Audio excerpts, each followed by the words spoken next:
Este podcast é apresentado pelo Tecnoblog.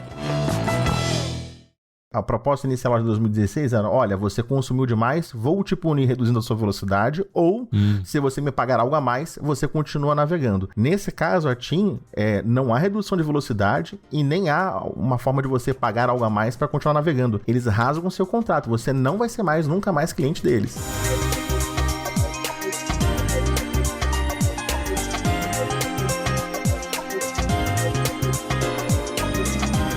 Olá, ouvinte! Seja bem-vindo! Está começando mais um episódio do Tecnocast. Eu sou o Thiago Mobilon. Eu sou o Paulo Riga. E eu sou o Lucas Braga. A TIM Ultrafibra comunicou que iria cortar o sinal de usuários que ultrapassassem a cota de 2 terabytes de dados trafegados. A justificativa é que isso caracterizaria um uso excessivo da internet. Mas qual que seria a diferença disso para uma franquia de internet fixa? No episódio de hoje, a gente recebe o Thiago Ayub, que é diretor de tecnologia da Sage Networks. E ele nos ajuda a entender se faz sentido esse conceito de uso excessivo de internet. Mas antes, não esquece de dar 5 estrelinhas pro Tecnocast no Spotify e no Apple Podcasts. Segue a gente na sua plataforma favorita e aguenta aí, que a gente já começa.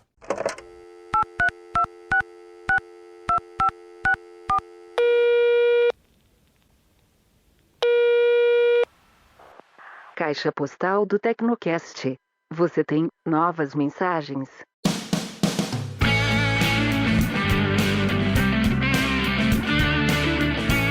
Caixa postal do Tecnocast, se você não quiser acompanhar com a gente, pode pular o episódio para 13 minutos e 53 segundos. Vamos lá, Riga, qual que é o primeiro comentário de hoje aí? O primeiro comentário é um áudio do Túlio, ele é de Goiânia e mandou um áudio no Telegram sobre o episódio de óculos e headsets. Vamos ouvir. Olá pessoal do Tecnocast, meu nome é Túlio, eu sou ouvinte de Goiânia e queria fazer um comentário a respeito do cast sobre óculos e realidade virtual. Eu estou passando alguns dias de molho em casa e escolhi reassistir a novela A Próxima Vítima para matar um pouco a saudade de uma novela que eu assistia na minha infância. E qual foi a minha surpresa quando uma das personagens fala pro filho dela que ele deveria fazer um curso de informática porque, nas palavras dela, esse negócio de realidade virtual tá bombando. Então, para vocês verem que desde 1995 pelo menos, já no Brasil existia essa promessa de realidade virtual ser algo muito consolidado no futuro. E pra ser bem sincero com vocês, eu acredito que vai ficar muito na promessa, muito mais do que na prática, viu? Sou bastante cético em relação à popularização da realidade virtual no nosso cotidiano. A própria novela, pra vocês terem ideia, de 95, quantas décadas atrás, já tinha essa promessa aqui no Brasil. Imagina nos Estados Unidos, então. E acabou nunca se concretizando. Acredito que nunca vai se concretizar. Um abraço pra todos. Nesse episódio do Tecnocast, a gente meio que terminou falando exatamente isso. Já faz bastante tempo que falamos de realidade aumentada, certas experiências que a gente tá vendo agora, como no lançamento do MetaQuest, não são experiências novas, né? Tipo um joguinho, alguma coisa já tinha, já dava pra fazer, já era muito bom. No PlayStation 4, por exemplo. Mas aí o Riga não tava nesse episódio, né, Riga? E aí já abro pra você aí deixar seu comentário. O que você acha do futuro? Cara, eu acho que... Sabe aquelas coisas que tem um hype e aí depois cai, mas depois ele volta? Pra mim, realidade virtual é isso, porque o Túlio tava falando da Próxima Vítima, que é uma novela de 1995, que o pessoal tava falando e tal, né? O console de maior sucesso da Nintendo, aquela que ela faz questão de esconder, que foi o Virtual Boy, foi de 95 também. E vocês lembram que, acho que o The Sims 1... já tinha alguma coisa de... Uma das coisas que você podia comprar era um videogame de realidade virtual. Não sei se era um ou dois, mas eu lembro que tinha um item lá de realidade virtual. Então, sei lá, talvez tava todo mundo falando naquela época, aí com a tecnologia da época não dava pra fazer algo realmente decente. E aí caiu, e aí agora voltou. Mas pode acontecer de ter ciclos de tecnologia. Sei lá, o maior fracasso da Apple aí, dessa época aí, foi aquele Apple Newton, né? Que era um Palm. E o Palm deu certo depois. E aí depois lançaram um iPad que, né, foi um grande sucesso enquanto ele durou. Mas talvez, sei lá, na época não tava pronto. Não sei se agora tá pronto, se agora é o momento, né? Mas tem gente grande apostando nisso de novo, né? Então, talvez tenha. A sensação que fica é que a gente continua nessa... É um negócio legal, é um negócio diferente, tem algumas aplicações específicas, mas não é uma tecnologia que vai massificar. tão cedo, pelo menos, né? A gente não vai igual o smartphone que você anda com ele no bolso, porque não é prático, né? Você tem que comprar um troço caro, uma bugiganga, conectar ela em outro negócio, pra daí fazer o quê? Reunião virtual? Pra trabalhar? Já existe um negócio mais prático que se chama notebook, saca? Então fica essa impressão de que são aplicações específicas, tem nichos de mercado, então é válido, né? A gente tem que sempre avaliar os produtos de acordo com a pretensão deles mesmo, né? Não adianta, tipo, ficar puto porque não serve pra mim, mas não era o objetivo, serve pra mim, né? O objetivo é atender um público gamer, por exemplo, mas eu acho que é isso, pra massificar, pra virar um produto do dia a dia das pessoas normais, acho que tá muito distante ainda, sabe? Tem muitas barreiras aí pra resolver. Assim, eu não espero nada muito grande pro ano que vem, né? Que quando o Vision Pro vai chegar às lojas. Mas eu não apostaria, sei lá, pros próximos 5 anos, isso aí vai morrer de novo, sabe? Talvez tenha uma grande chance de dar certo. Porque, pô, é uma empresa voltada pra um público mais geral. E tudo bem que é caro pra caramba e tal, mas ela tem aquele poder ali com o ecossistema, com os desenvolvedores e tal. Então, acho que quando a gente vir o Vision Pro chegando às lojas e tendo os primeiros aplicativos, vai ser um termômetro interessante. Então, eu quero esperar esse termômetro pra ter uma ideia. Mas, assim, por enquanto, realmente, as aplicações são muito limitadas, né? Nada muito... Nenhuma killer feature ali. É tipo o primeiro iPhone ali. Porra, você pode ver o Google Maps agora no celular e antes era tudo ruim e tal. Você pode dar pinch to zoom. Beleza. Aí depois que a gente foi ver realmente o negócio deslanchar. Mas eu acho que o primeiro iPhone estava mais próximo, inclusive a história está aí pra contar, de ser um produto de massa do que um óculos de VR, saca? Enfim, mas aí, pessoal que não ouviu ainda, ouça o Tecnocast anterior, que tem muitos argumentos ali na conversa, né? Não dá pra resumir na caixa postal. O pessoal que estiver ouvindo esse Tecnocast daqui a 5 anos, que de vez em quando aparece, né? Tô ouvindo o projeto do Tecnocast desde o episódio 1. Depois manda um áudio pra caixa postal do futuro, falando se a gente errou. Será que o nosso canal do Telegram vai existir ainda? Espero que sim. Seguindo aqui, o próximo comentário é do Juliano, ele também mandou lá no Telegram. O Juliano diz o seguinte: lembro daqueles trem de papelão da Nintendo, é mineiro, né?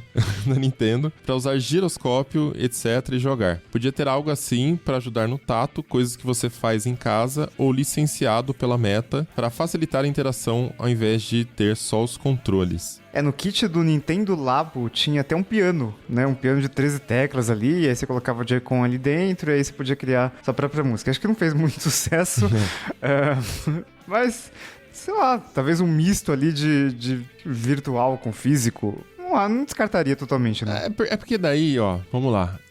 Por exemplo, eu tenho um dispositivo aqui que se chama Fender Mustang Micro. Ele é um devicezinho, cara, sei lá, minúsculo, assim, é 1/4 de um iPhone, vai. Um pouquinho maior, talvez. Você gira o conector P10, pluga ele na sua guitarra, ele é carregado por USB, você pluga o fone de ouvido e você toca a guitarra com ele. E a Fender fez um ótimo trabalho nesse dispositivo de incluir amps clássicos, então na hora que você está tocando, ele não simula só o som, né, uma distorção, um som limpo. Ele simula também o timbre do amplificador, que tradicionalmente é utilizado o timbre do amplificador, combinado às vezes com um pedal de overdrive para gerar uma distorção e fazer aquele som bem crunch, né, da guitarra. Enfim, é um dispositivo bem legal e é um dispositivo pequenininho. E a guitarra, sem ele, eu não consigo fazer muita coisa. Eu preciso plugar no amp, eu preciso plugar, às vezes, num pedal que tenha um modulador, por exemplo, que tenha fone de ouvido, numa interface, enfim. A guitarra sozinha eu não faço nada. Então, eu acho que poderia ter um caminho assim, de repente, você plugar. Não precisa ser necessariamente um instrumento completo, no caso de um piano, né? Tem que ter o corpo do piano. Dentro dele não vai ter as cordas, não vai ter nada. Vai ser só um dispositivo eletrônico que simula a pressão da tecla. O piano tem que ter pressão da tecla, né? Senão é só teclado e a experiência é completamente diferente. Então a pressão da tecla, a experiência básica de tocar um piano. E aí você plugaria de alguma forma, Bluetooth, não sei, com óculos de realidade aumentada. E beleza, legal. Tem uma economia na construção daquele device ali, que é só um dumb device, né? Ele não faz nada sem o VR. E ok, aí eu acho que funcionaria, porque ele é durável e você tem uma experiência real de tocar piano. Ele é um acessório do dispositivo. Agora, fazer um cardboard acho que é bobagem, porque não vai ser a mesma experiência, o negócio é perecível, 3 vezes que você tocou já estragou, é um brinquedo, e não resolve nada, eu acho. Saca? Acho que teria que ter uma coisa desse tipo. Mas pra ser justo, eu vi uma propaganda do Quest, eu vi vídeos do Quest, que ele é usado em combinação com piano de verdade. E aí funciona como se fosse um Guitar Hero, saca? Você olha pro piano, o Quest mapeia o piano na sua frente, e aí, de fato, aquelas bolinhas vindo, assim, igual no Guitar Hero, só que ela vai chegando e indo pra tecla que você tem que apertar. Aí, beleza. Aí eu enxergo mais como um coach, né? Tipo, um treinador ali pra você aprender a tocar piano. Nesse caso, beleza, mas a pessoa já teria que ter o piano, não é o air piano, né? Você tocar o piano na mesa, assim, e aí não funcionaria. E o último comentário é do Cristiano Ferreira, ele mandou ali no Telegram, e o comentário é o seguinte: talvez esse tipo de óculos inteligente possa ser utilizado por empresas para suporte técnico especializado. Por exemplo, as empresas de TI nem sempre têm um técnico especializado em todo local para atender os seus clientes. O que normalmente é feito nesses casos é enviar um técnico com conhecimento mais básico que, chegando no local, vai ligar para o técnico especializado que está muito longe, às vezes em outro país, e assim os dois juntos vão resolver o problema do cliente. A questão nessa situação é que a pessoa que está no local tem que ficar tentando explicar para a pessoa que está distante o que está acontecendo. Até os dois chegarem na mesma página de entendimento do que está acontecendo, demora. Então talvez, nessa situação, o técnico no local poderia usar um óculos inteligente e assim fazendo com que os dois pudessem ter a mesma visão da situação e resolver tudo mais facilmente. O nome disso não é chamada de vídeo? Não, mas é tipo, seria, sei lá, um desktop remoto, só que da vida real, sabe? Mas a pessoa que tá remotamente não vai manipular nada pelo VR. E a pessoa que tá localmente... Entendi. Eu não entendi, tipo... Tá, tipo...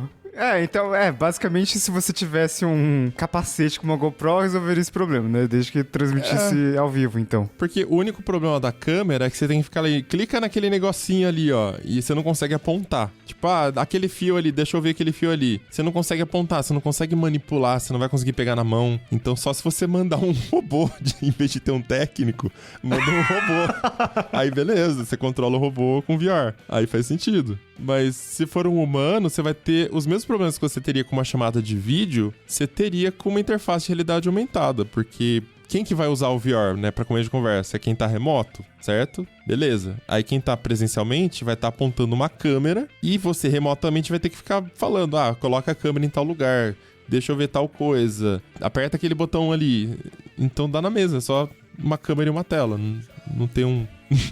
O VR não resolve nada nesse caso. Ou você pode fazer um reconhecimento super avançado ali com as mãos, em que a pessoa que tá efetivamente mexendo consiga ver onde que é o local, tipo, destaca ali no campo de visão dela, sei lá. Se vale a pena ter todo esse trampo pra algo que o WhatsApp resolveria, eu não sei, mas...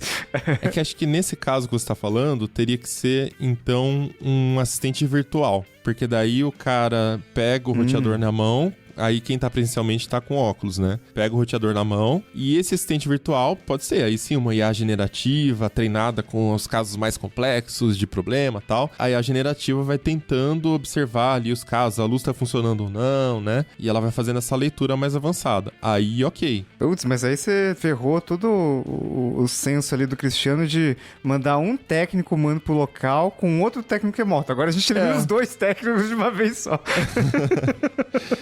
Porque aí o remoto não consegue fazer nada. O remoto não consegue desenhar na tela, entende? Sim. Então, não sei se resolveria muita coisa. Então o futuro é um monte de gente com óculos na cara e sem contato com ninguém. Que ótimo, maravilha. 2030 vai ser muito louco. Bora pro papo? Vamos lá.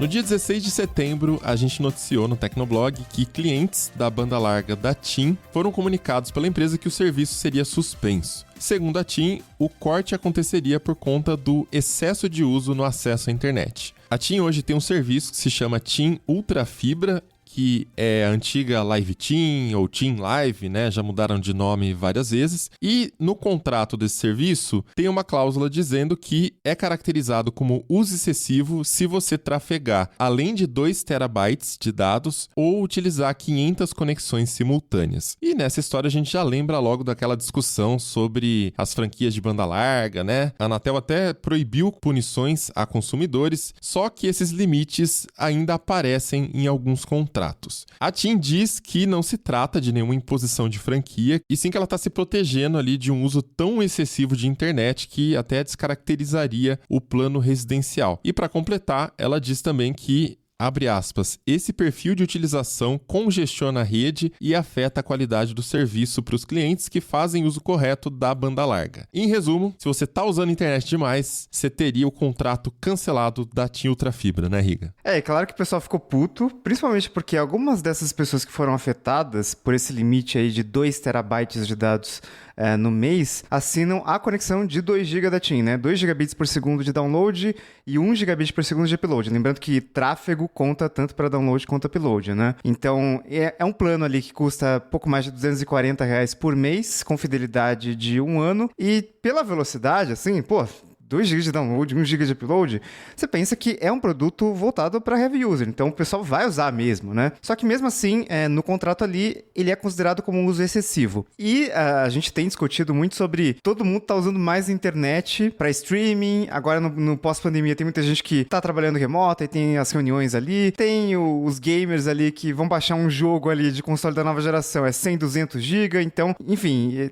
tem muitos casos de uso, tem famílias grandes ali que às vezes usam a mesma conexão, então se mais pessoas usarem a mesma conexão, 2 terabytes não parece um limite tão alto, inclusive na própria comunidade, né, o pessoal respondeu a essa notícia, o pessoal levantou algumas possibilidades ali de uso que levariam as pessoas a usarem 2 teras, algumas pessoas até usam mesmo não tendo uma conexão de 2 gigabits por segundo, então fica essa sensação que é um limite meio arbitrário, principalmente para aqueles usuários que realmente usam mais a internet. E é bom lembrar que essa não é a primeira vez que a TIM corta a internet por excesso de uso, né? Lá em 2020 a gente noticiou, a operadora ela cortou a internet de um usuário, na época ela ainda mudou o contrato ali, sorrateiramente, sem falar com ninguém, o limite era maior, eram 17 terabytes, depois baixou ali para 2 terabytes. Tem também alguns casos da Claro, em 2021 o Tecnoblog também publicou ali uma matéria exclusiva, que reduziu a velocidade de heavy users em 2021. No caso da Claro ali já era um pouco diferente, em vez de cortar a internet, ela simplesmente baixou a velocidade ali para 30 megabits por segundo. E eram casos também de pessoas que baixaram jogos, né? Tinham consoles aí novos e a operadora simplesmente reduziu a velocidade sem avisar para o cliente e, enfim, a Vivo e a Oi, até onde eu sei, nunca praticaram essa redução, né? Apesar de que foi a Vivo, lá nos idos de 2015 e 2016, que alterou o contrato ali para incluir a franquia na banda larga e trouxe todo esse assunto para discussão. Bom, mas como essa é uma questão bastante complexa, envolve relação entre empresa, consumidor e vamos combinar, né, que telecom é um assunto bastante técnico, tem muita questão ali de infraestrutura, do modelo de negócios que a gente não conhece porque não faz parte do nosso dia a dia. E aí a gente convidou aqui o Thiago Ayub, que é diretor de tecnologia da Sage Networks, para nos ajudar com essa conversa. Bora lá pro papo.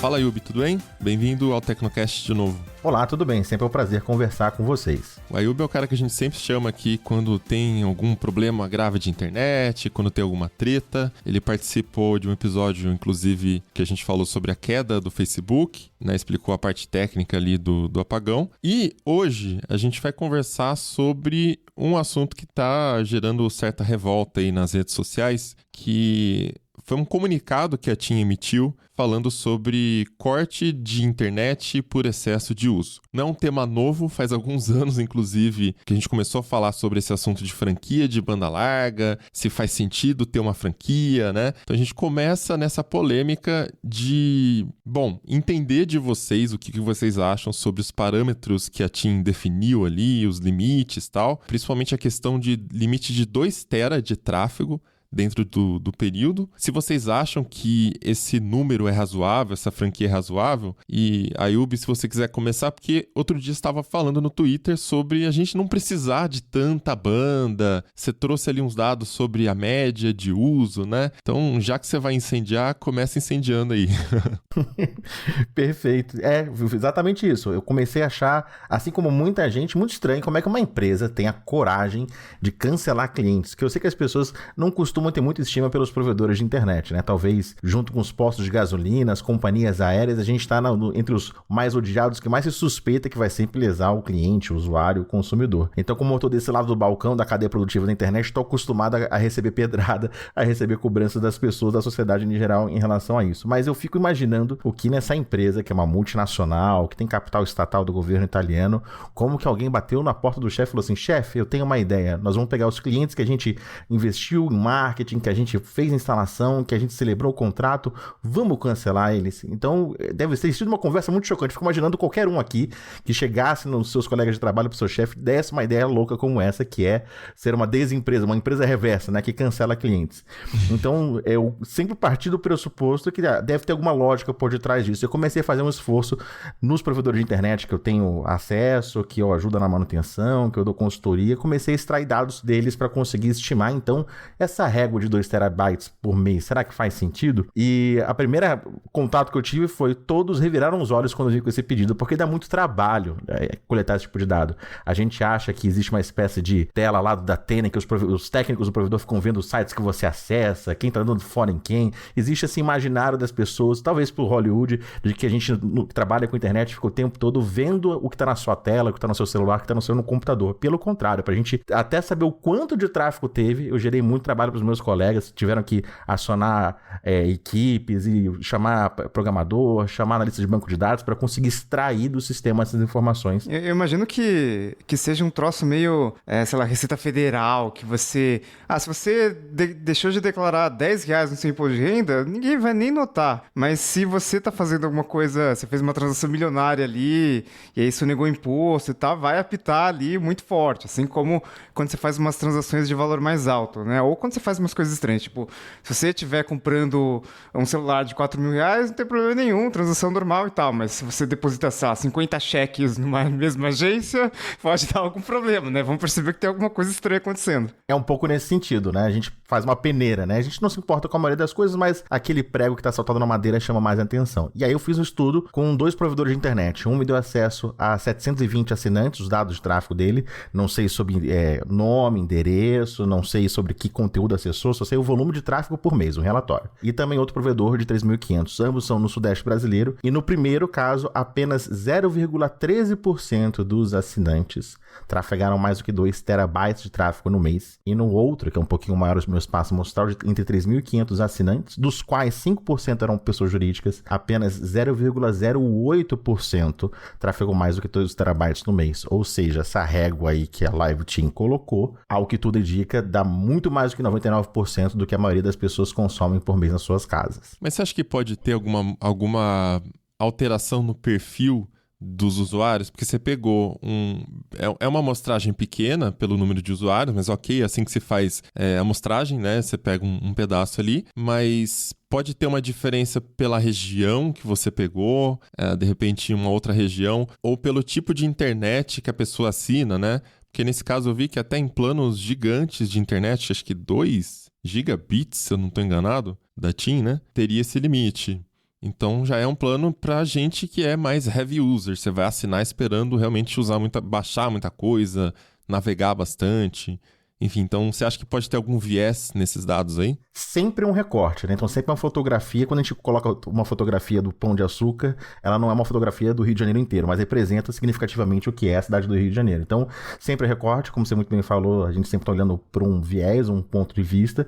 Eu consigo dar algumas estatísticas desse público e comparar ele com outros indicadores que outras pessoas fizeram esse tipo de pesquisa. Então, por exemplo, desses clientes que eu fiz uma análise, o maior plano comercializado era de 500 megabytes por segundo, meio giga, mas ainda assim, nos Estados Unidos, por exemplo, existe uma pesquisa nacional nos Estados Unidos, que o lar médio americano, que a gente pode imaginar que tem mais telas, mais dispositivos conectados, eles gostam muito do IoT, a campainha, né, o doorbell, que tem vídeo, a Alexa, Echo Dot, enfim, tem mais dispositivos ligados na rede, e o consumo lar média mensal é de meio tera por residência.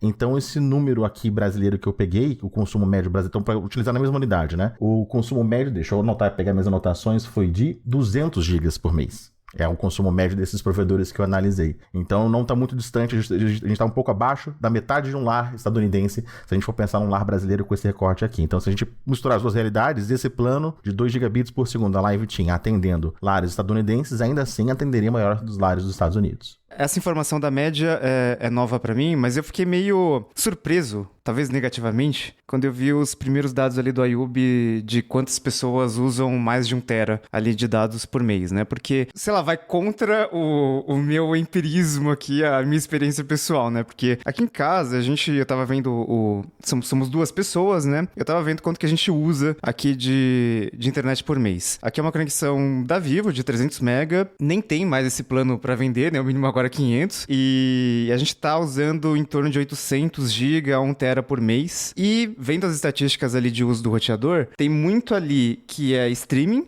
Então, principalmente quando é Apple TV, porque daí vem 4K, Dolby Vision, etc. E é um pouco mais pesado mesmo. Netflix, quando a gente assina, acaba sendo 720p, então, enfim. E YouTube também não consome muito tráfego. E tem muito também de reuniões. Então, Microsoft Teams, Google Meet, etc., acaba gastando tanto download quanto upload, né? E acaba gastando mais porque tem muito de download, né? Então, você tá numa reunião, sei lá, com 20 pessoas, 30 pessoas, tem muito download e upload pra mandar sua câmera ali em tempo real também gasta bastante. Mas, enfim, a gente não baixa, por exemplo, não tem um videogame aqui que um jogo qualquer é 100 ou 200 gigas. Não tem a gente não assiste tanto o streaming, assim, né? Esse mês nem tem Netflix aqui. Não estamos assinando Netflix. Então, o consumo de streaming é relativamente baixo. Eu diria que, se a gente pegar uma média semanal, deve dar 2 horas por dia, considerando tudo, inclusive YouTube. Então, sei lá, se aqui em casa,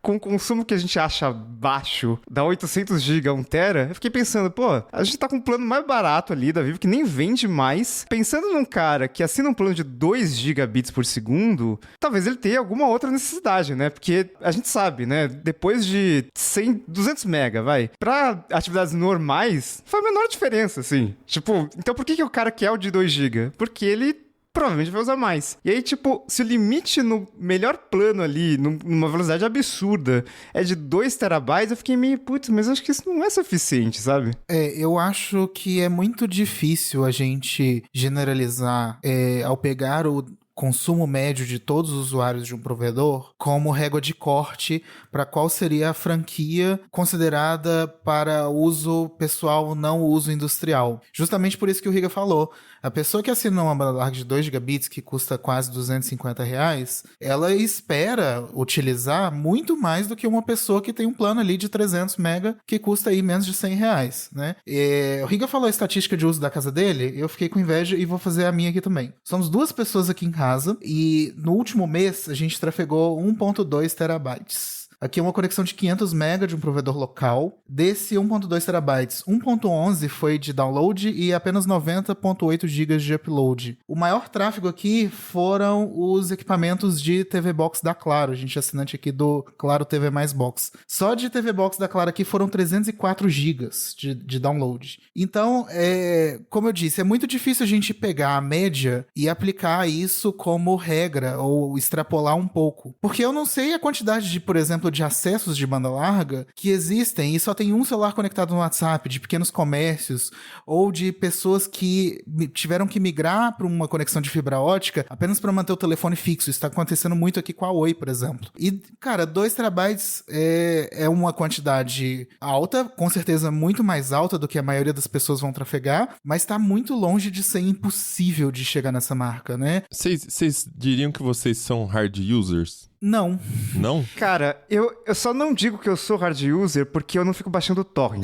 Pra mim, hard user é quem baixa torrent. Aí, tipo, como esse tráfego conta upload também, vai gastar muito mais, né? Tipo, aí com certeza 2 tera não dá nada, né? Tipo, talvez o limite anterior da TIM, que era 17 tera, acho que é ok. Tem que ser um hard user, muito hard user. Mas eu não me considero hard user porque meu uso parece comum, assim, sabe? Pós-pandemia. Me parece que hoje em dia o streaming é o novo torrent. Aliás, há algum tempo já, né? Que o streaming é o novo torrent. Então, a figura da pessoa que ficava o dia inteiro plugado na internet, deixando baixar torrent ali, não tem mais necessidade hoje em dia, porque você tem o streaming. Você tem vários streamings. Tem quem faz isso ainda? Tem, mas meio que vira uma exceção. Eu acho que assim, ouvindo os pontos, né, os de vocês e do Ayub, eu fico com a impressão que assim, sim, a gente é acima da média, porque a gente trabalha com internet, tá o dia inteiro na internet. O Lucas, por exemplo, usa até a TV dele, é uma TV via IP, né, fica o dia inteiro baixando coisa da internet, se ele deixar a TV ligada pra fazer música, pra fazer som ali no ambiente, é download o dia inteiro. Então isso pra mim é um hard user. E se mesmo assim vocês usam pouco assim abaixo do limite de 2 tera, é um sinal pra mim que a estatística faz sentido. Beleza, não precisa de limites tão altos, porque estatisticamente, né, já não vão ultrapassar. Ao mesmo tempo, eu concordo com vocês que se uma pessoa tá assinando um plano de 2 gigabits, que é uma coisa bem também fora da curva, há de se pensar em um pacote mais especial para quem está assinando 2 gigabits, né? Então, eu acho que eu concordo com vocês nesse ponto, discordo um pouquinho do lado do hard user, porque eu acho que, no final das contas, 2 tera acaba sendo um limite bastante alto para a maioria, né, das pessoas. Mas eu acho que a questão do hard user é realmente a pessoa não somente vejo do torrent, mas, por exemplo, a minha utilização de streaming é muito pontual. Eu não fico o dia inteiro assistindo televisão. Eu assisto mais no final de semana, minha mãe assiste à noite ali, que ela gosta de ver o jornal, um pedacinho da novela. A maior parte do dia eu fico conectado aqui trabalhando. O tráfego é baixo, no máximo uma reunião, não costumo fazer download muito alto. A gente pode trazer, por exemplo, para essa conta dos hard users, quem tem um videogame desses da nova geração, que cada jogo aí pode ultrapassar a casa dos 100 GB, que foi o que aconteceu em uma matéria que a gente deu sobre uma redução da Claro. Uma pessoa que comprou um videogame novo, ela tinha lá a assinatura do Xbox All Access, eu não lembro exatamente qual é o nome disso, e ela tinha vários jogos, e ela foi baixando todos, e tem limitação de espaço, né, então você tem que apagar, mas se você quiser baixar de novo, você pode. Então tem esse tráfego constante, e hoje as velocidades de internet são rápidas o suficiente pra gente não se apegar a manter tudo guardado, né, nos HDs. Então você confia mais na sua conexão pra isso. Em primeiro lugar, a gente tem que também destacar o seguinte: você manter um corte de internet por franquia é atualmente proibido pela Anatel, né? Tem uma cautelar que está em vigor já há bastante tempo, e se for pegar por esse aspecto, tá errado. O que a TIM também faz ali no contrato é determinar um máximo de conexões simultâneas, que seriam 500. Esse talvez seria um indicador mais apropriado para você levantar um contexto industrial que realmente não faz parte de uma utilização residencial. Mas até mesmo a quantidade de 500 conexões simultâneas, eu não sei até que ponto também que ela é razoável ou não, porque claro que se você for usar torrent, você chega nisso facinho. Eu não sei como seriam em outros serviços legítimos, né? Essa discussão sobre o limite de banda larga já começou há alguns anos, quando a Vivo/GVT, né, o presidente, eu lembro, 2016, né, se eu não estou enganado, o Lucas Braga conversou com o presidente lá, e aí começou essa briga na internet sobre, né, limite de banda larga fixa. Enfim, do seu lado, Ayub, o que você vê do lado das empresas que você trabalha, né? O que você vê sobre esse limite? Faz sentido? É tipo uma necessidade de fato? Ou até pelos dados que você trouxe, né? Se estatisticamente já não ultrapassa um uso problemático, teoricamente, então, não precisa ter um limite tão rígido. Você pode ter um limite ali só para quando é um abuso muito claro, né? Que nem 5, 10 tera, sei lá. Queria saber se você consegue trazer pra gente um pouco desse lado também das empresas. O que elas estão pensando quando elas fazem isso? Eu divido essa história em 2 momentos. Inclusive, o primeiro, esse recorte que você fez, é por isso que algumas pessoas conhecem meu nome e já me viram falar na internet, nas redes sociais, sobre a internet propriamente dita, porque eu era profissional da área, cuidando da minha vida, com meu crachá no pescoço, e vi essa movimentação dos maiores provedores de internet na época, todos, a Oi, a Claro, a Vivo, simultaneamente colocaram novas cláusulas de contrato, colocando um limite de franquia, de navegação de tráfego por mês. Esse limite era muito baixo, até comparado com essa proposta aí da TIM, mas o que me fez, assim, pular do sofá, não, não, pô, preciso tomar providência, preciso me expor, me envolver nesse debate público, foi quando eu vi o presidente da Anatel, na época, se envolver do lado das operadoras. Ele disse numa coletiva, numa audiência pública, que, abre aspas, o dia da internet ilimitada no Brasil está com dias contados, fecha aspas. Foi o Baigorre, né? E hoje ele é presidente da Anatel mesmo. Ele continua ainda exercendo o cargo, olha só. Ele era conselheiro na época e hoje ele é presidente da Anatel. Que assustador, pois é. Então foi diante desse discurso que eu falei, pera lá, eu tenho um ponto de vista super privilegiado, eu posso do lado do balcão do provedor de internet falar para a sociedade, explicar como é que é o ponto de vista do provedor. E o que eu fiz levantamento na época, e fiz um vídeo que ficou famoso por isso, acabei dando palestras em empresas, já saiu livro sobre isso que eu sou coautor, é que meu posicionamento é que não existe sentido, não faz sentido técnico o limite de franquia na banda larga como foi proposto com aqueles montantes e daquela forma. A sensação que eu tive dos contratos e da postura das operadoras na época é que era uma forma de criar uma escassez artificial para induzir o consumidor a ampliar o plano que ele assina, ampliar a mensalidade que ele pagava na internet. Então eu sou radicalmente contra. Eu acho que a gente pode sim criar ofertas no mercado em que existe uma velocidade máxima que seja mais baixa do que as pessoas estão habituadas a trafegar e não colocar nenhum tipo de limite nesse sentido. Agora, o que me espanta a atenção no caso da TIM não existe um upgrade disponível. Ele simplesmente manda uma notificação extrajudicial falando, cliente, a partir daqui a 5 dias você não vai ser mais meu cliente. Eles estão cancelando. Então, enquanto antes eu via uma ação comercialmente agressiva, até abusiva com o consumidor de tentar extrair uma mensalidade maior dele de uma forma abusiva ou desnecessária, nesse caso não, eu vejo a empresa quase que assumindo assim, olha, eu não consigo atender a sua demanda, você consumiu tanto que você desbalanceou o equilíbrio econômico, o quanto o gasto para atendê-lo é superior do que a receita que você me gera. Então por isso que eu não classifico esse episódio da Live Team como um limite de franquia, eu entendo como eles colocam no contrato que é uma cláusula para se proteger de um uso abusivo do serviço. Mas não entendi, o que diferencia na prática? Não acaba sendo a mesma coisa? Na prática inicialmente acaba sendo a mesma coisa, mas existe uma segunda etapa, que a proposta inicial de 2016 era, olha, você consumiu demais, vou te punir reduzindo a sua velocidade, ou se você me pagar algo a mais, você continua navegando. Nesse caso, a TIM, não há redução de velocidade e nem há uma forma de você pagar algo a mais para continuar navegando. Eles rasgam o seu contrato, você não vai ser nunca mais cliente deles. Então, por isso que eu vejo que é diferente, entendeu? Caraca, é bem mais rígido, né? Estranho, realmente muito estranho, porque é como você falou agora há pouco, quem quer perder cliente, né? E nesse caso é realmente isso.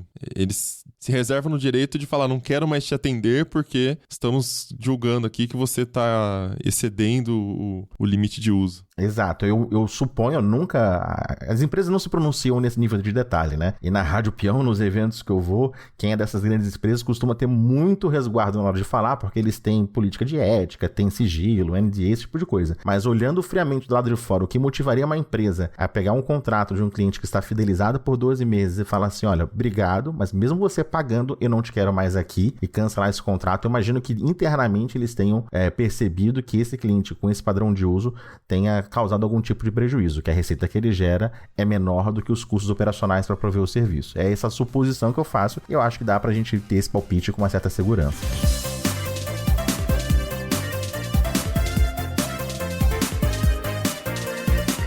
Inclusive, acho que a Ayubi pode comentar melhor, mas queria entender até essa questão da precificação dos planos de banda larga no Brasil, né? Porque o mercado ali, ele é muito diferente do que talvez 5 anos atrás, né? Acho que mudou muito rápido com a ascensão dos pequenos provedores e hoje você tem planos que começam com uma velocidade muito alta em todas as grandes operadoras e nos provedores regionais. Então, tem provedor que nem vende, abaixo de 300 mega não existe um plano assim, né? Tipo, ou existe, mas ele é, sei lá, R$5 mais barato só pra você não comprar ele, né? É pra você pegar sempre algo ali maior. E ao mesmo tempo, a gente tem esses planos muito rápidos de gigabits por segundo que não são tão mais caros. Acho que na Vivo é um pouco mais caro ali, mas na TIM, por exemplo, R$250. Beleza, é uma mensalidade alta, né, para um plano de banda larga, mesmo sendo de 2 gigabits por segundo, mas não é tão mais alto do que o plano ali mais normalzinho ali, um plano de 300, um de 500, um de 700, por exemplo. Então, faz sentido essa precificação, porque senão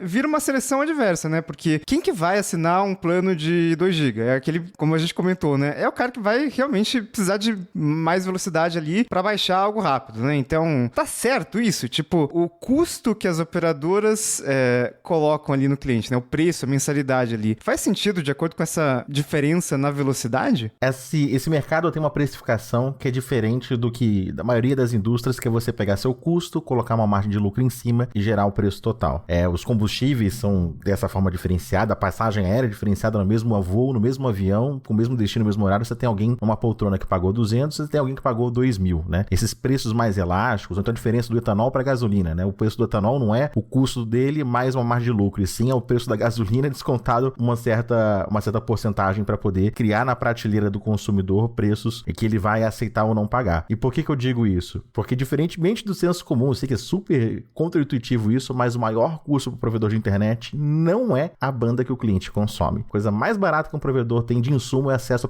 à internet propriamente dita. Desde a inauguração dela comercialmente no Brasil em 95, ano a ano, o nosso custo por megabit por segundo vem caindo num regime bastante grande. E é uma outra característica que ajuda esse custo a ser pouco: a gente utiliza menos a internet do que a gente imagina. Existe um número do custo megabit? Curiosidade. O custo megabit no atacado, sim. No atacado, deixa eu pegar números atualizados. Eu não tenho um número tão atualizado, mas cerca de R$1,50 megabit por segundo não é um número incomum, tá? Então, 100 mega você multiplica por 1,5, R$1,50. Só que existe uma diferença. No atacado, a gente compra e ao revender no varejo para o cliente, ou seja, o provedor de internet compra a internet no atacado e revende no varejo para as pessoas em casa. Nem todo mundo utiliza a internet ao mesmo tempo. A média brasileira dos provedores que eu atendo é que cada residência consome 2,2 megabits por segundo. Então, se você tem 1.000 residências, você vai multiplicar 2,2 por 1.000, você vai ter um montante total que o provedor comprou no atacado. Então, mesmo quem tem planos de 500 mega, 1 giga, 2 gigas, como você, ao estar assistindo o vídeo, baixa-se alguns segundos, pausa o download, baixa-se alguns segundos, pausa. Até no Netflix, até o streaming funciona dessa forma, em rajadas, né? O gráfico de uso de uma conexão com a internet se assemelha mais a um uso de CPU. Tem picos e vales, e a quantidade de vales nesse gráfico é maior que a quantidade de picos. Então, por isso que o compartilhamento desse recurso é muito grande. Os outros custos que o provedor tem, com combustível, funcionário, energia elétrica, gasolina para a frota, o aluguel dos postes, cada postezinho onde passa o cabo gera-se uma mensalidade que o provedor paga. Então, se você tem 2 pessoas num condomínio, um vizinho que trabalha com home office, tem 2 filhos, trabalha com a esposa em home office, 4 pessoas usando o tempo inteiro, gera um custo praticamente o mesmo para o provedor do que o vizinho dele, que é um comissário de bordo, que um vendedor que trabalha viajando, que passa mais dias fora de casa do que dentro. Porque ambos existe um modem, existe o roteador, existe o técnico que foi instalar, existe o aluguel dos postes. Então, o custo fixo do provedor é muito mais associado a esses números do que a internet propriamente dita. Isso é interessante, porque eu tava lembrando ali de um caso, nem lembro com qual empresa que foi, sobre...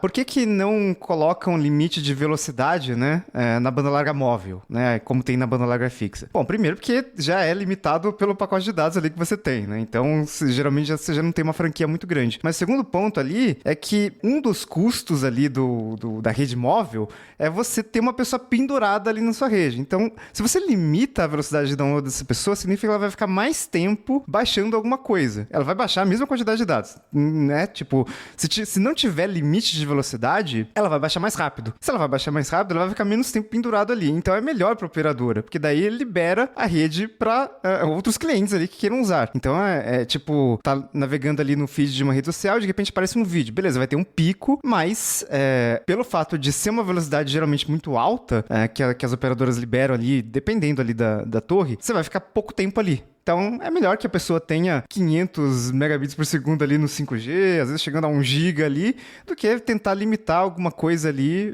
porque no final das contas é pior para a operadora móvel. Pelo que eu entendi, na fixa é algo parecido, no sentido de que não faz sentido também você ficar colocando muitos limites ali, porque não é isso que importa para o custo da operadora. Exatamente, a mecânica é exatamente a mesma. O que você explicou é perfeito. Vale também para a internet fixa. Então, a gente pode imaginar que cada megabit por segundo que o provedor compra no atacado seja como se fosse um assento no restaurante. Se o cliente senta-se nesse assento, ocupa uma mesa, ocupa um espaço que outro cliente não vai utilizar, faz o pedido rápido, come rápido, vai embora, ele desocupa esse mesmo assento, essa mesma banda, para que outro cliente venha e consuma. Então, chega ao ponto de que a gente, quando tem algum tipo de congestionamento, teve uma enchente, desabamento de prédios, de barragem, a gente perdeu algumas das fibras que conectam um ponto A ao ponto B. Uma das técnicas que a gente tem para reduzir o consumo e evitar um congestionamento é justamente liberar a banda para todo mundo. Porque quando você começa o download de um episódio do Netflix, ele baixa rapidinho, você desocupa aquela banda para que outro cliente ocupe. Se todo mundo tem uma banda média baixa, todo mundo fica tanto tempo ocupando esses assentos, essas poltronas no restaurante, que aí sim eu chego a ter congestionamento. Então por isso que é o contrário, é muito contraintuitivo, o contrário do que as pessoas pensam. Então,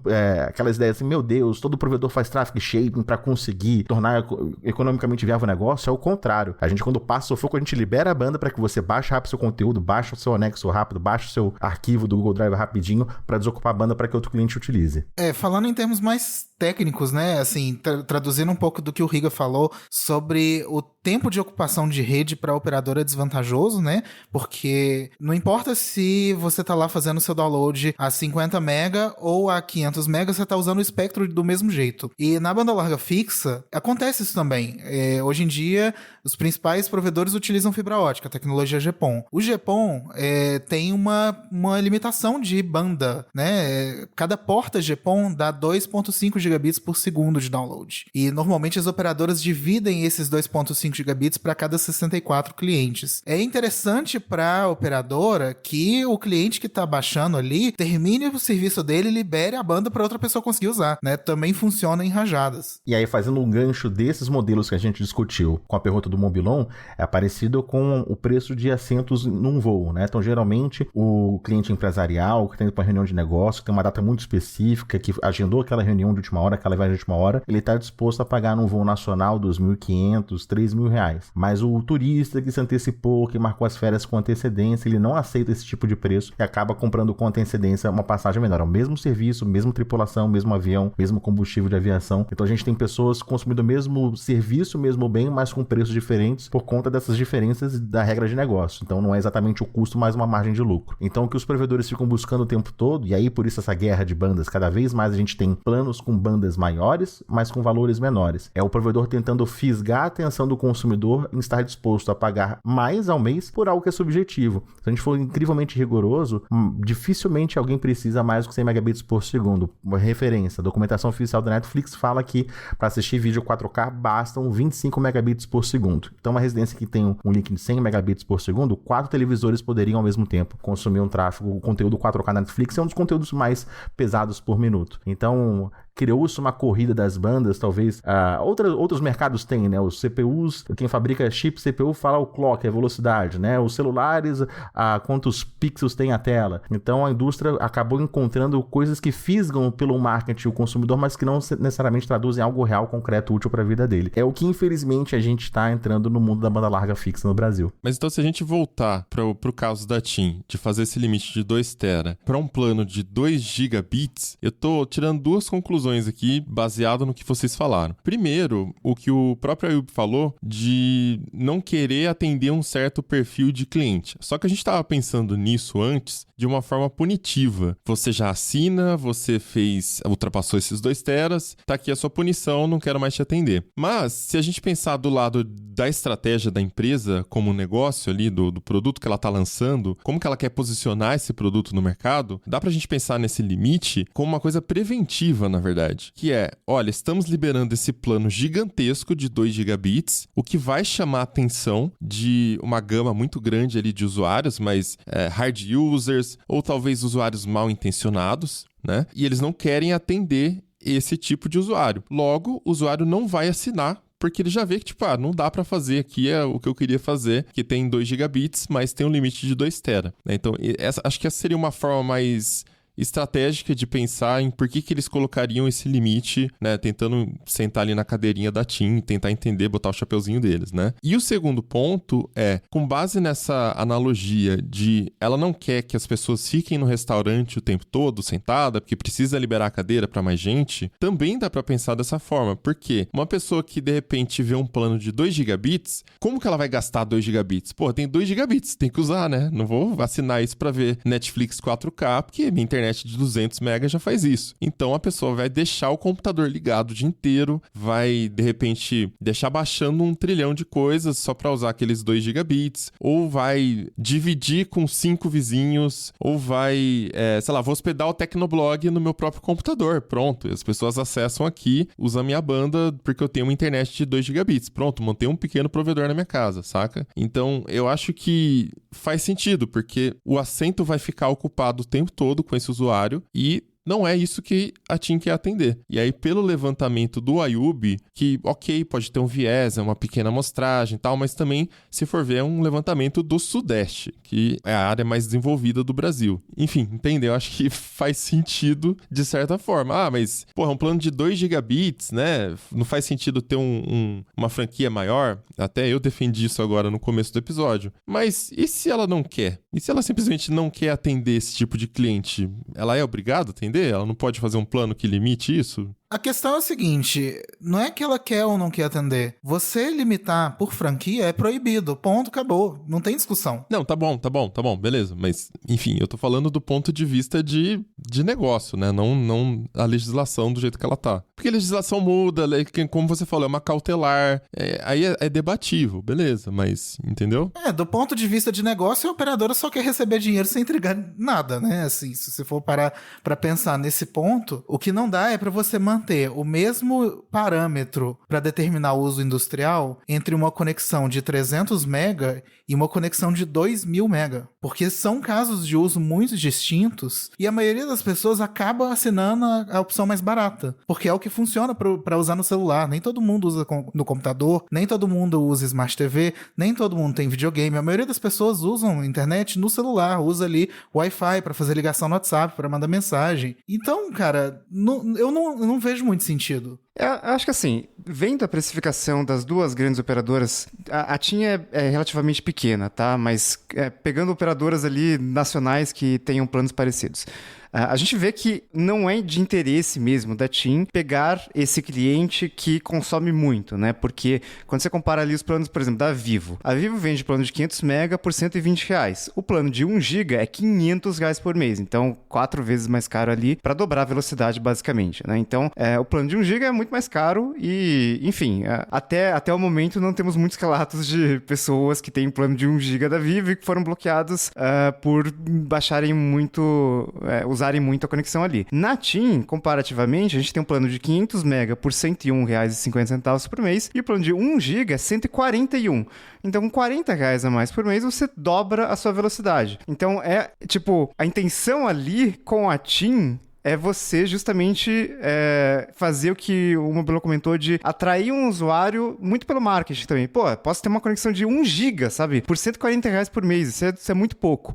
Enquanto que na Vivo é muito diferente ali. Na Vivo você tem, mesmo de 500 para 700 mega, vai de 120 para R$150. Assim, não faz muita diferença. Melhor pegar o de 700 mesmo, né? Porque R$30 a mais por mês talvez faça sentido. A precificação de pipoca de cinema. Mas 1 giga custa 500. Não, e 1 giga atenderia todos dessa sala, saca? Sim, e aí, cobrando isso, a Vivo já espera que seja um cara que use bastante a conexão. Só que aí vem um argumento impopular. Porque a gente viu que, limitar a velocidade da conexão não faz muito sentido, né? Porque é mais gente ali pendurada ali na rede por mais tempo. Beleza. E a TIM aparentemente não quer muito esse negócio de gente que fica baixando muito ali, né? Tanto que ela cobra relativamente mais barato, mas ela tem essa cláusula ali no contrato. Será que não faz mais sentido voltar a franquia na banda larga fixa, então? Polêmica. Eu acho que é exatamente esse ponto, porque você tem duas formas de fazer isso. Você pode limitar a velocidade ou você pode limitar a franquia, mas no final, pelo que eu tô entendendo, a Yubi me corrija, mas no final o objetivo é liberar a cadeira do restaurante. É o mesmo objetivo, entende? Então, beleza, eu vou te liberar aqui por um preço muito barato, 2 GB, 1 GB de internet por 100 e poucos reais, e vimos, pelos dados que o Ayub puxou pelo menos, que, cara, ninguém vai ultrapassar. Sabe, é uma população muito pequena. E aí, uma simples questão de, eu não quero atender essa população nesse produto. É um produto para esse recorte de mercado. Isso acontece em todos os segmentos. Aí o Lucas tem um ponto. é proibido, tem uma cautelar, então, né, definitiva, né, mas tá proibido fazer isso, não sei como que eles enquadraram isso legalmente, né, mas, enfim, eu não acho que é um problema, entende? Eu acho que, ok, é uma opção de produto. De repente vai vir um provedor local e vai lançar uma opção melhor, e eles já estão fazendo isso, né, em muitos casos, em muitas regiões. Sei lá, já não tô mais tão revoltado quanto eu tava na abertura do episódio, porque me parecia uma medida punitiva, e agora eu vejo que não, é só um posicionamento de produto. Para a gente fazer um comparativo, esse link residencial, banda larga, que a gente chama de banda larga, é o tal do link compartilhado. Existe um outro nome de outro produto que faz muito tempo que as pessoas não lembram, e as empresas menos ainda, que é o link dedicado. Como o próprio nome diz, é aquela capacidade de estar 100% do tempo dedicada, exclusiva para você, a fibra é só para você, não tem chance de ninguém abocanhar o seu espaço. Um link dedicado de 2 gigabits por segundo no Sudeste, nos valores que eu cotei no mês passado, está na faixa de R$6 mil. Então a Live Team está entregando por 244 um link de 2 GB, que o preço de mercado dele no atacado seria de R$6 mil.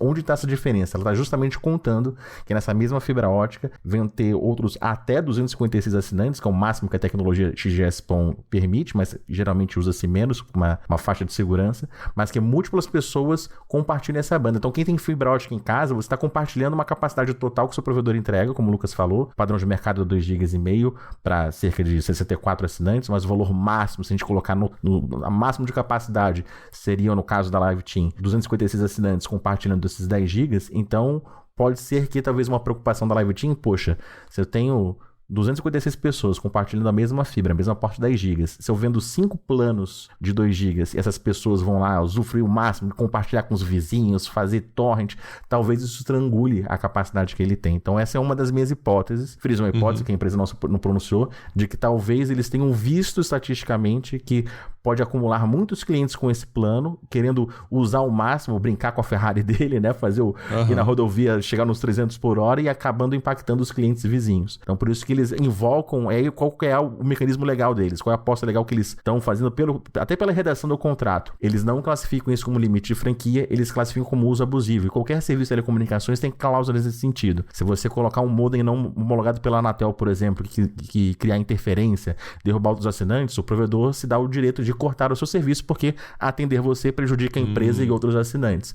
Então sempre tem cláusula nesse sentido. Então isso explica como eles conseguiram fazer um limite de banda larga, porque na prática não é um limite, é uma cláusula de saída. Exato, para proteger o fornecedor de um uso abusivo por parte do consumidor que prejudique a própria empresa ou outros assinantes que usufruem do mesmo serviço. Se isso se sustenta num tribunal, há de ser testado. Mas é dessa forma como o jurídico da TIM redigiu o contrato e está apostando que vai ser interpretado por judiciário caso alguém leve eles a litígio. Porque isso me lembra exatamente agora que veio o estalo aqui, porque você falou agora um pouco de processador, né? É igualzinho o servidor do Tecnoblog. A gente paga $36 para segurar 20 milhões de usuários únicos por mês. Não, na verdade 20 milhões de page views por mês. Isso fora robô, né? Tô falando só de usuário mesmo. Se colocar robô, sei lá, vezes 10, assim, é muito robô. Então, como que a gente consegue segurar um servidor no ar pagando tão pouco? Porque a gente tá num VPS, que é um servidor parrudo, é um servidor foda, tal. Eu tenho 4 GB de memória RAM, se eu não tô enganado, só para mim, nesse servidor, 8 GB, não tô lembrando agora. Mas o processador é um processador foda, mas é compartilhado por outras instalações virtuais ali que utilizam a mesma máquina física. Se eu quiser uma máquina que tenha 100% para mim de processador, eu tenho que assinar um servidor dedicado. É isso, né? Tipo, dá para eu usar, eu mantenho um negócio no ar, um negócio que tem quase 20 funcionários, então, tipo, é uma coisa séria, não é um experimento meu, né? E gastando só $36 por mês nesse servidor. Mas se eu quiser minerar Bitcoin, por exemplo, eu não vou conseguir, porque eu tô no servidor compartilhado. E eles vão cortar o meu contrato e nunca mais vão deixar eu ser cliente da operadora lá, do host que eu uso lá. Com a explicação do Mobilon, a primeira imagem que veio na minha cabeça é o ônibus, né?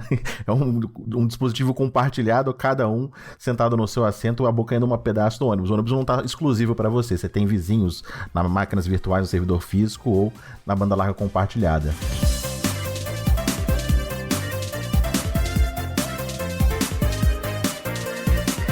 Agora, é claro que eu não quero dar ideias ruins, mas e se o regulador, se a Anatel baixasse uma resolução aqui do tipo Beleza, gente. Assim, pode ter franquia na banda larga fixa, mas aí vocês vão vender assim. Ou vocês vendem com limite de velocidade, e aí é ilimitado o tráfego de dados, ou vocês vendem o plano com franquia de dados, mas a velocidade é ilimitada. Então, imagina que você está numa rede ali de fibra ótica, GPON, então... Se você quiser usar 2,5 GB ali, você pode usar. Mas você tem um limite de franquia. Funciona? É uma má ideia? Eu acho que seria um modelo interessante se as empresas conseguirem demonstrar que, de fato, esses clientes conseguem prejudicar, machucar a rede delas e que é necessário flexibilizar essas duas opções. Eu acho interessante desde que haja essa prova. Eu acho que é a obrigação dos provedores e da operadora demonstrar, sim, que o modelo de negócios não é sustentável e de que é necessário fazer uma mudança dessa para sempre proteger o consumidor, os internautas brasileiros, de serem forçados a fazer uma migração do modelo que não seja inadequado, que prejudique eles. Mas, por exemplo, se a gente vislumbrar esse caminho, eu vejo que as velocidades abaixo de 500 megas, certamente dá para prover ela sem preocupação com o limite de franquia. Um circuito de 200 MB, por exemplo, se for utilizado 100% do tempo no mês, trafega 67 terabytes de tráfego. Então dá para poder fazer muita coisa. A gente está suspeitando que algumas pessoas o 2 TB seja pouco, né? Quem ultrapassa nas minhas medições 1 terabyte por mês já é o top 1% em termos de tráfego nos provedores que eu fiz essa medição. Então eu uso muito mais do que isso. Então tudo bem, meu amigo, 200 megabits por segundo. E aí no mês você vai conseguir no limite máximo 100% do uso, 67 terabytes. E aí para os planos de maior velocidade, quem está preocupado com velocidade, mas não com volume, né? Quero quando chegar em casa fazer tudo rápido, baixar meu jogo rápido, mas trabalho fora de casa, não tem uso tão intenso, tudo bem, vai ter um produto de 2 gigabits por segundo que vai te atender tanto a você como o provedor. O que eu sinto é que esse é mais um dos debates em que o consumidor de tecnologia, os fornecedores de tecnologia estão se dando as mãos, juntando a fome com a vontade de comer, criando produtos inadequados, né? Eu se estivesse na live, TIM jamais faria um produto de 2 gigabits por segundo. Eu acho absurdo uma residência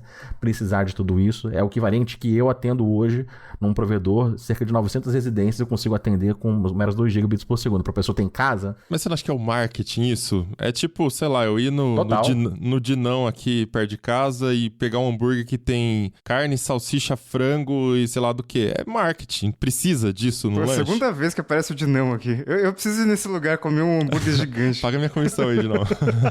Eu nem considero só marketing. Eu posso dizer que talvez seja até intencional, porque o cliente ele tá lá navegando na sua conexão de 200 mega e a conexão tá lenta, e ele liga na operadora e fala, minha internet tá lenta, você pode mudar por um plano maior pagando apenas mais R$5. Sendo que na prática o problema dele não é a banda larga, o problema é o Wi-Fi, é a distância que ele tá até o roteador, ou é a interferência das casas vizinhas. Acontece muito isso da pessoa realmente ter uma experiência ruim com a internet e culpar o provedor e falar, agora eu assinei uma banda larga de 700 mega. E aí você vai ver, ela tá lá usando o Wi-Fi do modem, um Wi-Fi que separa a rede de 2.4 GHz da rede de 5 GHz, o celular tá conectado na rede 2.4 e não vai passar de 70 MB ali, sabe? Então, rola muito disso, de ter opções de planos para as pessoas insatisfeitas pagarem mais. Sem acabar resolvendo o problema delas. Exatamente. Isso. Eu vejo que existe uma relação não bacana entre os consumidores, internautas e os provedores, em que o internauta está demandando certos tipos de produto que não é do interesse dele, está se perdendo por desconhecimento, e os provedores, ok, é isso que você quer, é isso que eu vou te dar, e não de fato fazendo uma oferta sólida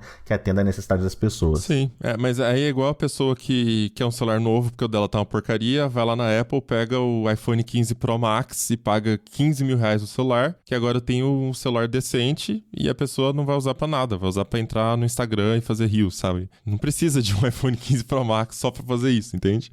Eu acho que isso a gente vai ver em todas as áreas, mas no final acaba sendo marketing da empresa, entende? É um erro do consumidor, talvez a empresa devesse ajudar também.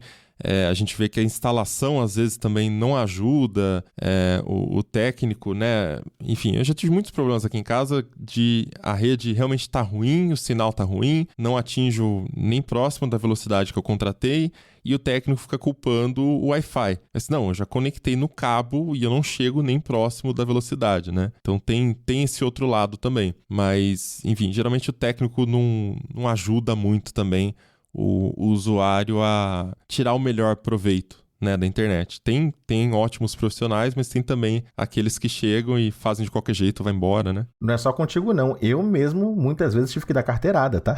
De eu receber o técnico na minha casa. Eu sou cliente de um desses grandes provedores do Brasil, essas grandes multinacionais, são as empresas que eu atendo, e o cara me manda esse papo, não, você tá entendendo errado, não funciona assim. Eu falo, olha, eu tenho um pouco de conhecimento, vamos tentar outra coisa. Quando eu vejo que ele tá resistente, eu tenho que dar carteirada. Eu abro meu canal no YouTube, abro meu LinkedIn e falo assim, olha, eu tenho um pouco de conhecimento do que eu tô falando. A gente pode tentar ligar pro seu supervisor, chamar outra pessoa. Então já tive que muitas vezes, por exemplo, teve um cara que na minha casa viu dizer que PV6 não funciona, que não existe. Eu falei, olha, senta um pouco aí, vamos conversar um pouquinho. Então já tive que ter esse tipo de conversa com quem veio me atender, eu como cliente. Nossa, e eu posso até comentar, isso não acontece somente com banda larga fixa. Esses dias eu tive que ir numa loja da Vivo pra pegar um eSIM. E tava um processo demorado, porque aparentemente meu CPF caiu numa lista que precisa de uma verificação extra por causa de fraude de SIM swap, o que no final das contas eu achei até bom, só que eu fiquei bastante tempo na loja. E a pessoa da mesa de trás estava tentando contratar uma linha,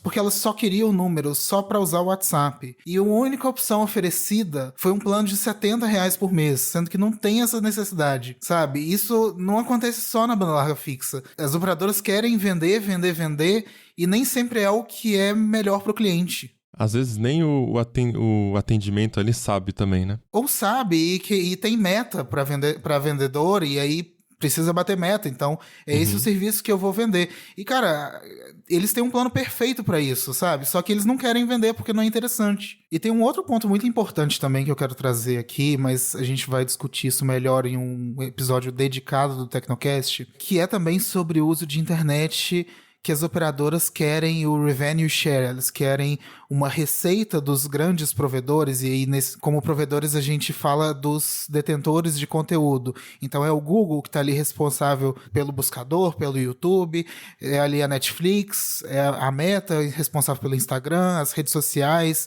o WhatsApp, né, que hoje em dia é o que as pessoas mais utilizam no celular. Então, além de ter toda essa questão de cortar o acesso de internet, hoje as operadoras e a Anatel também, eu vou ali puxar, a gente estava falando mal do Baigorre mais cedo, eu vou falar dele aqui novamente, porque ele também está aí metido nesse assunto, de querer que esses provedores também participem e remunerem as redes das operadoras para a entrega de conteúdo, o que não faz sentido, porque o Ayub acabou de falar ali que o custo por megabit para a operadora está ficando cada vez menor, e é o trabalho da operadora de entregar o tráfego do seu dispositivo até o provedor, né? Ela tá querendo ganhar ali também do provedor, que também paga por uma operadora. Muitas vezes eles colocam ali CDNs dentro dos provedores ou num ponto de troca de tráfego ali próximo da região.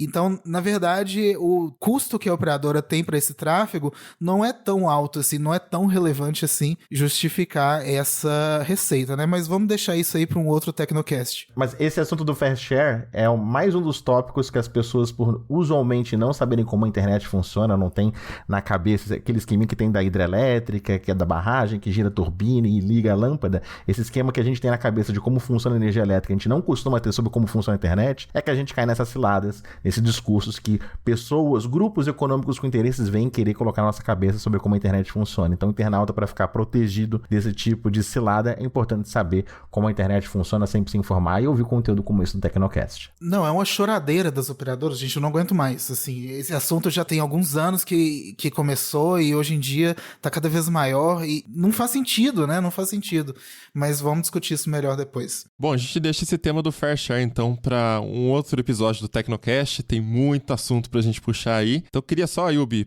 agradecer novamente a sua participação, deixar o espaço se você quiser divulgar canais, Twitter, Josué linka depois também, né, a thread onde ele falou dos dados, das estatísticas, linka lá no post do Tecnocast, mas espaço é seu, Ayub, fala aí, seus canais. Poxa, obrigado pela confiança, por ter me chamado. Como diz um amigo meu, eu tô me tornando uma espécie de Drauzio Varela da internet, né? Quando tem doença nova, você vê o Drauzio na TV. Quando tem encrenca com a internet, o Ayub tá aparecendo. Obrigado pela confiança. Pra quem quiser acompanhar o conteúdo que eu falo sobre a internet nos bastidores, esse ponto de vista que eu tenho desse outro lado do balcão, eu falo muito sobre isso no Twitter e no YouTube, que é @AyubIO, AYUBIO, e no Instagram e no TikTok, AyubioNet. Adicionei o net aí no final. Então tem bastante coisa lá no meu canal pra vocês poderem interagir comigo e saber os bastidores da internet.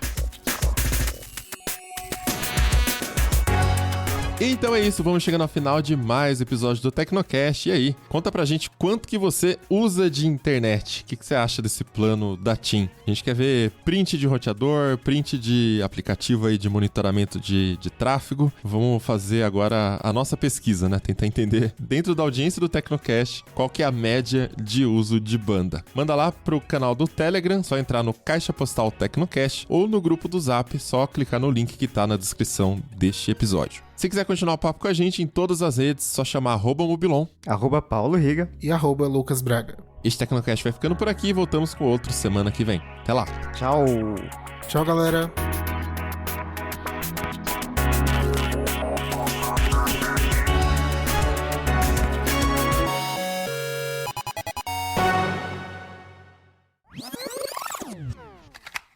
E este Tecnocast foi produzido pelo José de Oliveira, foi editado e sonorizado por Ariel Libório e a arte da capa é do Vitor Pada.